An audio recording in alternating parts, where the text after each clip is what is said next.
Okay, I'm going to talk a little bit about the balanced scorecard by going into a previous course that I taught that has some information there for you. Starting in round one, you will be graded, so to speak, not graded, but scored by the Capsim software on your balanced scorecard. And let me bring up to show you what it looks like. I go into modules, then I go into access Capsim, and click on the industry to get in there. And then go to industry scoring, balanced scorecard. Okay, and then go to overall company assessment.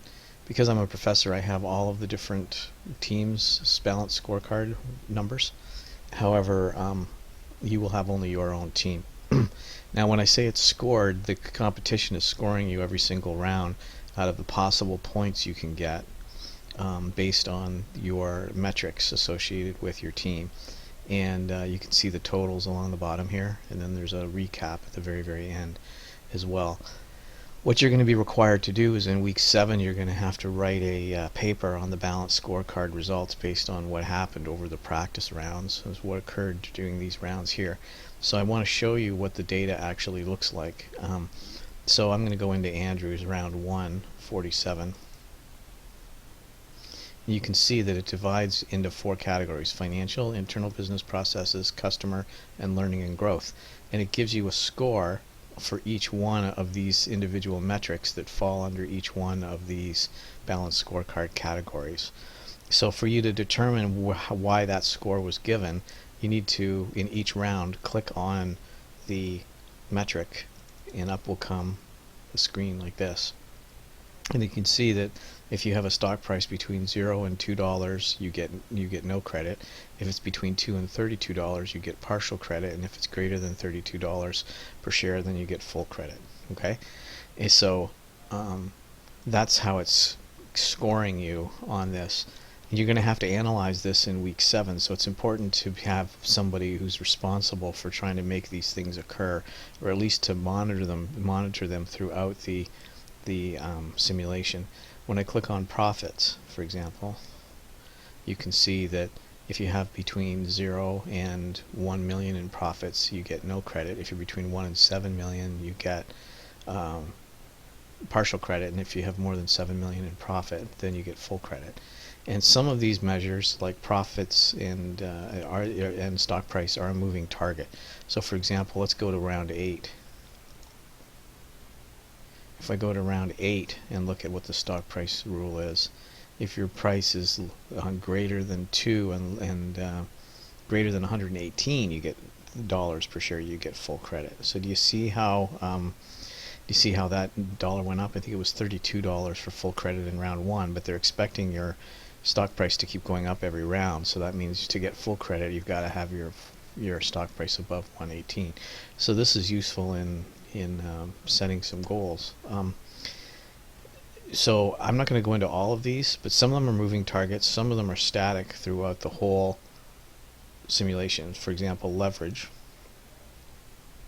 Leverage refers to, I believe it's assets divided by, I always have to look that one up, it's assets to equity, that's right, assets divided by equity.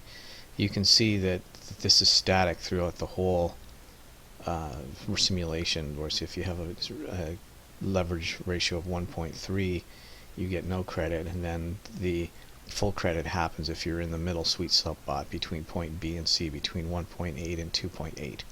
Okay, so these provide you with some targets that you can be using, plus the strategy sometimes specifies specific values that you try to achieve as well. At least for leverage it does. So I want you to be aware of the balanced scorecard, to be looking at it as you progress through the different weeks.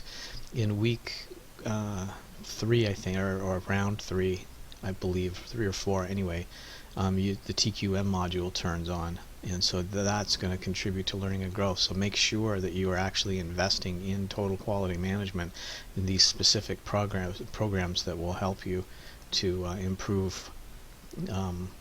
These aren't programs, but outcomes of programs, to make sure that you're getting the most out of those metrics as well.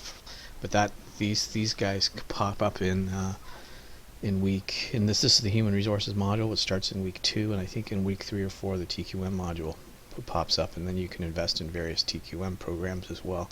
So you should have somebody watching these and shooting for certain goals, so you understand why you get a goal. You got to get a value of a certain amount on these various scores. And you can see that Ferris last session had reasonably high points each week out of the total possible, whereas another team here, Digby, was getting very, very low points. That team needs to be able to articulate what happened in the balanced scorecard paper that you're going to be writing in week 7. Okay, so that's a little bit about the balanced scorecard, and to give you a bit of a heads up so you're thinking about it before you actually see the article that the paper that you have to write in later in the session.